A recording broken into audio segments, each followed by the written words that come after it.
nas despedidas. A gente está finalizando o livro Mensageiros, esse é o último capítulo.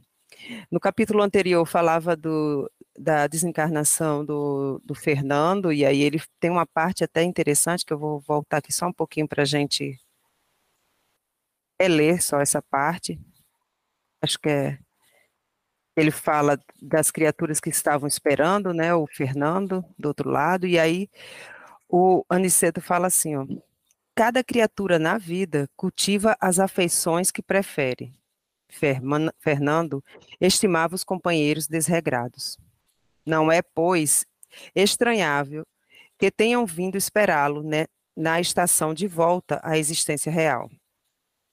Paulo de Tarso, no capítulo 12 da Epístola aos Hebreus, afirma que o homem está cercado de uma grande nuvem de testemunhas.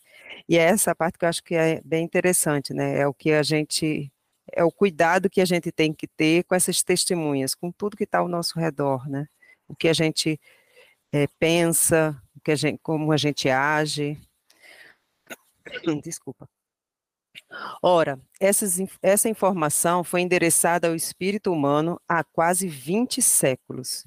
Cada um, pois, tem o secto invisível a que se devota na Terra.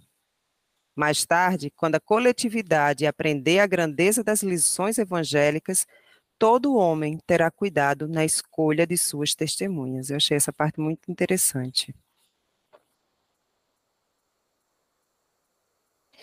E aí hoje a gente começa nesse capítulo, nas despedidas. Depois de outras atividades espirituais numerosas, findou a semana de serviço a que Aniceto nos admitira em sua companhia. Seguíramos, o nobre instrutor, através de tarefas variadas e complexas, sediados no templo acolhedor de Isabel. Atendêramos a considerável número de doentes, bem como a irmãos outros perturbados, abatidos, transviados e moribundos. Nosso orientador tinha, para todos os casos, maravilhosos recursos de improvisação, sempre atencioso e otimista. Aqueles poucos dias de trabalho novo, encheram-me o cérebro de raciocínios novos e o coração de sentimentos que até então desconhecera. Ao contato das revelações de Aniceto, nos domínios da eletricidade e do magnetismo, reformara todos os meus antigos conhecimentos de medicina. Esse livro é de 1940 e pouco, né? E ele já fala desse magnetismo e já fala da reforma e da transformação que a medicina passará. A ascendência mental no equilíbrio orgânico, as forças radioativas, o campo das bactérias, a visão mais ampla da matéria organizada, compeliam-me a nova conceituação científica na arte de curar os corpos enfermos. Alargara-se, sobretudo, em minha alma, o entendimento acerca do médico divino, que restabelece a saúde do espírito imortal.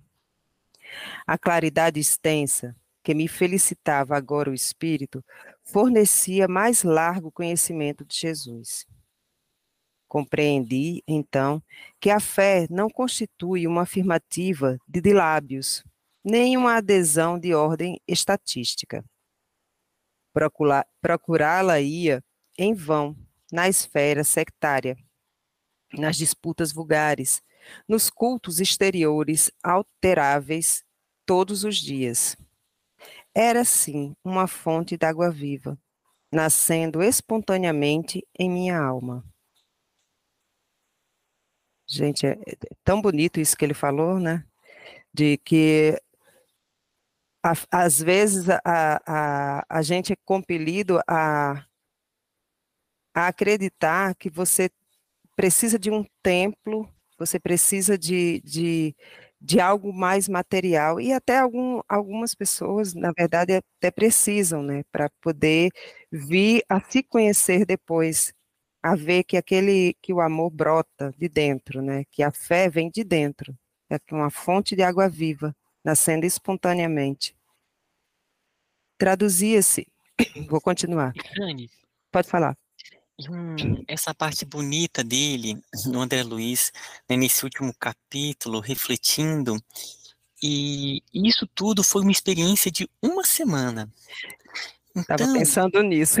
imagina que como é extremamente útil, às vezes, a pessoa ela parar os seus trabalhos e fazer essas excursões aonde tem novos aprendizados, né? Então, chegar a pessoa e fazer um curso né, sobre esses assuntos ligados à espiritualidade, ou um curso ligados a esse aspecto mesmo do magnetismo, é, dos campos mentais, porque engrandece muito quando retorna para o trabalho ali dele, né? Então, a gente vai ver, na verdade, que, quer dizer, fica falando na verdade, né? Mas, enfim, É um hábito só, é um mas, desempenho. enfim, não que é o que os livros do André Luiz vão ser essas experiências que ele vai com determinados mentores, né? Ele tem o trabalho dele ali, em nosso lar, e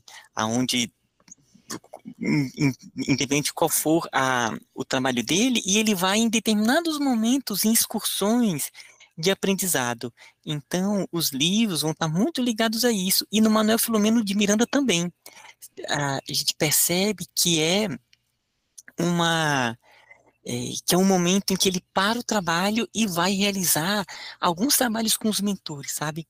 Então, isso é muito rico, engrandece bastante, é como se fosse um curso intensivo de de novas vivências e que só vem a somar, né? Quando a pessoa, ela aproveita para mastigar o máximo possível aquela experiência. E é interessante você ter falado nesse ponto, né, dos cursos, né, porque na hora que estava falando eu estava só mais ligada à parte de templos e, enfim, de outras coisas relacionadas à fé, mas com relação aos cursos, que às vezes, esses cursos que você está falando, no caso, né, de curso, sei lá, vou citar um aqui, um curso de cura, de qualquer coisa, que seja relacionado que bote a fé, que bote o amor. É interessante porque às vezes a gente acha que, não, já fiz esse curso, não sei o quê, mas às vezes você vai e você está com um outro amadurecimento. E aí você capta de uma outra forma, e capta coisas boas para trazer para a sua vivência, um novo aprendizado, porque eu acho que sempre tem um aprendizado em tudo que você se dispõe a querer aprender, né? Tem uma nova, mesmo que seja coisa que você já viu, que você já fez, cursos que você já fez, porque pode trazer algo novo. E o algo novo pode trazer uma transformação dentro de um outro grupo, dentro da sua vida naquele momento. Foi bem interessante, realmente, esse ponto que você colocou. Deixa eu voltar. Ih, agora eu me perdi, peraí. Era o traduzia assim. Ah, tá aqui embaixo. Deixa eu marcar para as pessoas verem. Traduzia-se em reverência profunda, aliada ao mais alto conceito de serviço e responsabilidade, diante das sublimes concessões do Eterno Pai. Encontrara um tesouro inacessível à, à destruição e um bem intransferível, por nascido e consolidado em mim mesmo. Quando o instrutor nos convidou a regressar, sentia-me positivamente outro. Guardava a impressão de haver encontrado as notícias diretas do Senhor Jesus, na descoberta do meu próprio mundo interior. Como poderia pagar ao prestimoso Aniceto semelhante capitalização de bens imortais? Havia terminado o serviço de oração na última reunião semanal da, da residência de Isidoro e Isabel. Os trabalhos, sempre ativos, haviam representado esfera de observações e experiências sempre novas. Grande número de amigos de Aniceto acercaram-se do instrutor, ansiosos por partilharem a luz da conversação de despedidas. O devotado orientador oferecia a todos a sua palavra de bom ânimo, otimismo, alegria e confiança no Senhor, como um príncipe de legenda, cuja boca fosse fonte inesgotável de ouro espiritual.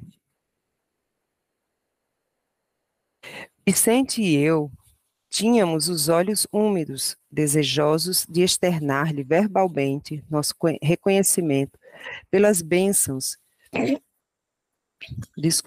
recolhidas. Mas, ao nos aproximarmos, o abnegado orientador sorriu e antecipou: agradeçam a Jesus pelo muito que nos tem dado. E tomando a Bíblia como interessado em fixar o assunto geral no amor às coisas santificadas, leu em voz alta, no capítulo 2 dos Provérbios de Salomão. Filho meu, se aceitares as minhas palavras e guardares contigo os meus mandamentos para fazeres atento à sabedoria, o teu ouvido e para inclinares o teu coração ao entendimento, e se clamares por entendimento e por inteligência, alcançares a tua voz, se como a prata a buscares e como a tesouros ocultos a procurares, então entenderás o temor do Senhor e acharás o reconhecimento de Deus. Deixou em seguida o livro sagrado sobre a mesa e sentenciou: lembremo-nos do Senhor em nossas despedidas. Ratifiquemos, irmãos, nossos compromissos de trabalho e testemunho. Em tão pequeno trecho dos Provérbios, encontramos muitos verbos que interessam os espíritos cristãos. Aceitar os mandamentos divinos e guardá-los, tornar o ouvido atento e o coração esclarecido, pedir entendimento e inteligência, alçando a voz acima dos objetivos inferiores, buscar os tesouros do Cristo e procurar-lhe o programa de serviço, representa o esforço nobre daqueles que, de fato, desejam a divina sabedoria. Não esqueçamos esses deveres. Com a pausa... Como a pausa se fizesse mais longa, um irmão rogou ao querido amigo prosseguisse na interpretação do texto, mas Aniceto replicou em tom fraternal: por agora, meu irmão, não é mais possível. Outras obrigações nos chamam de longe. E dirigindo-se particularmente a Vicente e a mim, acentuou: já que voltaremos pela estrada comum, poderemos esperar por nossa amiga Isabel, para apresentar-lhe nossos agradecimentos e despedidas. Daí a momentos, a nobre companheira de Isidoro, abandonando o corpo ao repouso do sono, veio até nós, junto do esposo espiritual, atendendo ao convite mental do nosso dedicado orientador. Aniceto exprimiu-lhe profundo reconhecimento, falou-lhe da nossa alegria, das oportunidades santas do serviço que a bondade divina nos havia proporcionado. Sani, deixa eu fazer um comentário sobre essa parte. Essas experiências do livro Mensageiros, uma boa parte dela se passou na casa da Dona Isabel. E daqui a gente pode refletir como é bacana uma pessoa que ela mantém a sua casa como um templo de luz, como um local onde está ancorado nessas bases do amor. Porque olha a quantidade de espíritos que se fazem ali, que que realizam trabalhos espirituais ali na casa. Então, a Dona Isabel, ali no sono, se desdobrou e foi ao encontro de Aniceto, do André Luiz, conversando, agradecendo. E teve uma vez, quando meu pai desencarnou, uma vez ele mandou uma mensagem para os filhos.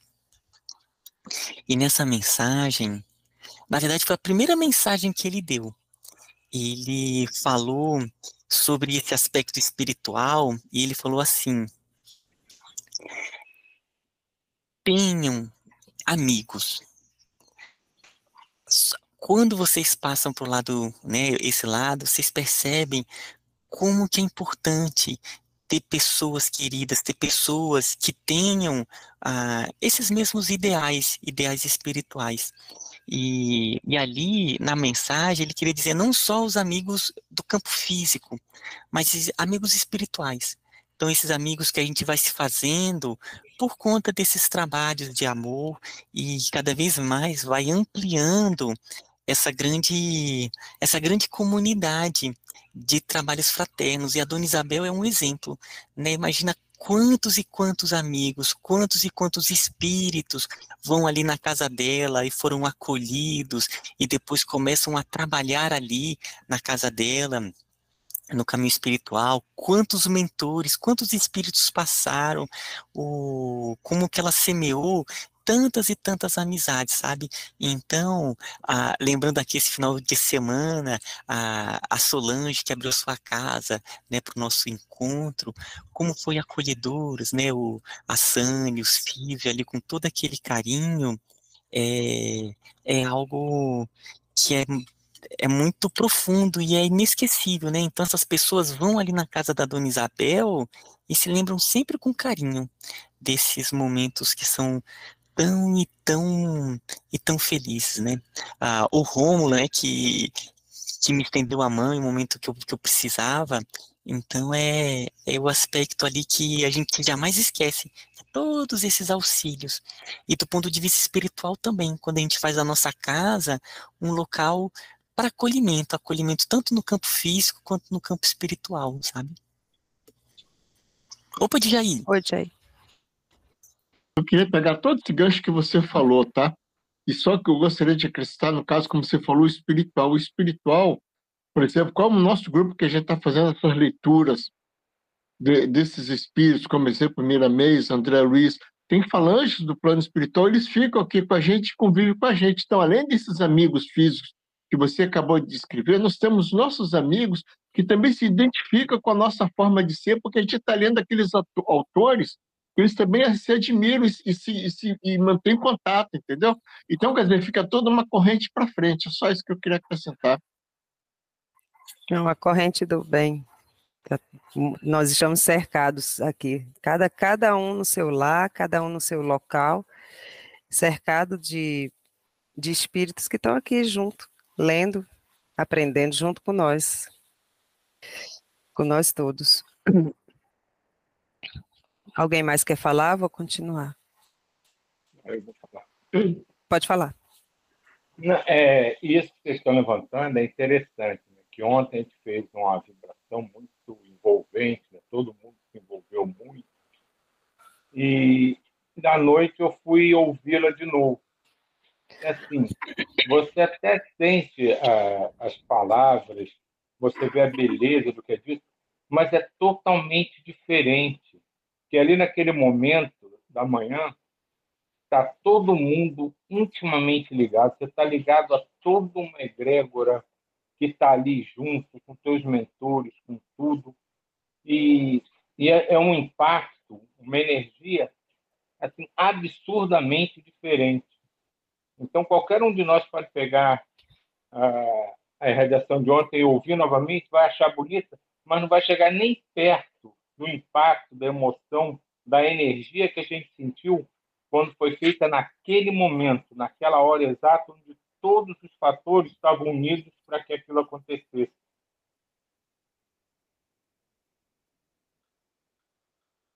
Diga, Djaí. Meu amigo Silvio, é a mesma coisa eu senti. Com essa e mais do dia 5/7.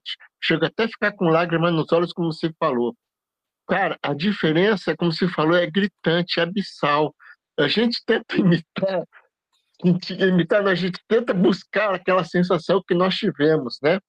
E é opaco, é uma sensação opaca. E aí, outro exemplo que também gostaria de te dar, que todo dia eu acordo mais ou menos 2 horas da manhã. Olha só, por que eu acordo 2 horas da manhã? Para minha mente estar bem serena, bem tranquila, bem tudo bom. Pego um livro, leio um capítulo de um livro e depois vou fazer meditação. Silvio, minha meditação não chega ao nível da meditação que nós fazemos em grupo. Essa diferença abissal, como você acabou de falar aí. É isso só que eu queria falar. E outro detalhe, ontem você falou no táxi, quando você estava no Uber, saía a lágrima dos teus olhos. A mesma coisa acontecia comigo quando minha mente voltava àquela sensação, aquele momento que nós passamos juntos fazendo aquela meditação. Meus lábios não saía quantidade lá, eles ficavam umedecidos, entendeu? E eu sentia que tinha uma vibração, era isso. Não saía lágrimas profundas, mas ele ficava umedecido. É isso só que eu queria acrescentar. Ui, gente, isso é tão rico, porque realmente esse nosso encontro aqui em grupo, né, estamos aqui, nós, no caso aqui são 9 pessoas, são 11 pessoas, mas do ponto de vista espiritual é muita gente, tá ligados com outros grupos, pode até ter telões em determinadas regiões, tal como em Memórias de um Suicida eles contam. Então imagina quantos espíritos vão estar juntos realizando esse momento da irradiação, sabe? Então, mesmo que faça depois, não vai estar nesse conjunto, nessa grande egrégora que vai participando desses nossos encontros. Verdade. Vou continuar a ler mais um pouquinho, vamos ver se a gente consegue acabar, mas eu acho que não acaba hoje ainda não. Dona Isabel agradeceu comovidamente, deixando transparecer as lágrimas da gratidão que lhe dominavam o espírito. Nobre Aniceto, disse, enxugando os olhos, se for possível, voltai sempre ao nosso modesto lar. Ensinai-me a paciência e a coragem, generoso amigo. Quando puderdes, não me deixais transviar nos deveres de mãe, tão difíceis de cumprir na carne, onde os interesses menos dignos se entrechocam com a violência. Amparai-me as obrigações de serva do Evangelho do nosso Senhor. Por vezes, profundas saudades da família espiritual me dilaceram o coração. Desejaria arrebatar meus filhos à esfera superior, incliná-los ao bem, para que a nossa união divina não tarde nos planos mais altos da vida. E essas saudades de nosso lar me pugem a alma, ameaçando, por vezes, minha tarefa humilde na terra. Nobre Aniceto, não vos esqueçai dessa amiga pobre e imperfeita. Sei que Isidoro me segue passo a passo, mas ele e eu precisamos de amigos fortes na fé, como vós, que nos reavivem o bom ânimo na jornada dos deveres cristãos. A irmã Isabel não pôde continuar, porque o pranto lhe embargava a voz. Aniceto, de olhos brilhantes e serenos, enlaçou-a como um pai e falou brandamente. Isabel, segue teus testemunhos e não temas. Estaremos contigo agora e sempre. Muitas criaturas admiráveis tiveram a tarefa, mas não esqueçamos, filha, que Jesus teve a tarefa e o sacrifício no mundo. Não nos faltará no caminho redentor o terno cuidado do guia vigilante. Tem bom ânimo e caminha. Em seguida, olhando-nos a todos de frente, o nobre amigo exclamou: agora, irmãos, auxilie-me a orar. E conversando, Isabel e Isidoro, unidos ao seu coração, Aniceto fixou os olhos no alto e falou com sublime beleza. Senhor, ensina-nos a receber as bênçãos do serviço. Ainda não sabemos, amado Jesus, compreender a extensão do trabalho que nos confiaste. Permite, Senhor, possamos formar em nossa alma a convicção de que a obra do mundo te pertence, a fim de que a vaidade não se insinue em nossos corações com as aparências do bem. Dai-nos, Mestre, o espírito de consagração aos nossos deveres e desapego aos resultados que pertencem ao teu amor. Ensina-nos a agir sem as algemas da paixão, para que reconheçamos os teus santos objetivos. Senhor amorável, ajuda-nos a ser teus leais servidores. Amoroso, conceda-nos ainda as tuas lições. Juiz reto, conduze-nos aos caminhos direitos. Médico sublime, restaura-nos a saúde. Pastor compassivo, guia-nos à frente das águas vivas. Engenheiro sábio, dá-nos o seu roteiro. Administrador generoso, inspira-nos a tarefa. Semeador do bem, ensina-nos a cultivar o campo de nossas almas. Carpinteiro divino, auxilia-nos a construir nossa casa eterna. Oleiro cuidadoso, corrige-nos o vaso do coração. Amigo desvelado, sê indulgente, ainda, para com as nossas fraquezas. Príncipe da paz, compadece-te de nosso espírito frágil. Abre nossos olhos e mostra-nos a estrada do teu reino. Aniceto calou-se comovido, e de olhos úmidos, contendo a custo as lágrimas do meu reconhecimento, incorporei-me à nobre caravana que seguiria conosco de regresso ao nosso lar. E eu achei que isso foi exatamente no tempo. São 8h30 e nós terminamos o capítulo. Que coisa boa. Como diria Rômulo, magnânimo. Magnânimo. Ah.